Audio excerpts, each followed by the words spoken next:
और इसी हिकमत के तहत नबी की दाढ़ी को काला रखा। 63 ईयर उम्र है लेकिन दाढ़ी काली है। आप सोचते यार हमारी तो 40 के बाद सफ़ेद हो जाती है, नबी पाक सल्लल्लाहु अलैहि वसल्लम की यार इतनी उम्र और आखिर दम तक दाढ़ी काली। सिर्फ हज़रत फरमाते हैं ये यहाँ पे थोड़े से बाल सफ़ेद हो गए थे, या थोड़े से ये बच्चा दाढ़ी जिसको कहते हैं मादा दाढ़ी, यहाँ थोड़े से 15 या 20 बाल सफ़ेद होंगे वरना पूरी दाढ़ी काली थी। क्यों? इस पर कभी गौर किया?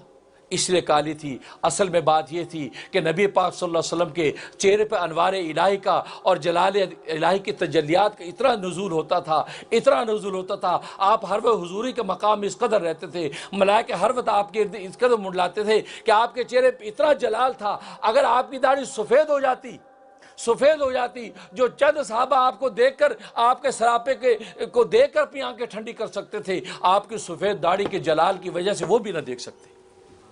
आपको पता सफ़ेद दाढ़ी हो जाए तो सफ़ेद दाढ़ी के बूढ़े बुजुर्ग को आम आदमी भी नहीं देख पाता, उसका एक रौब दबदबा महसूस करता है।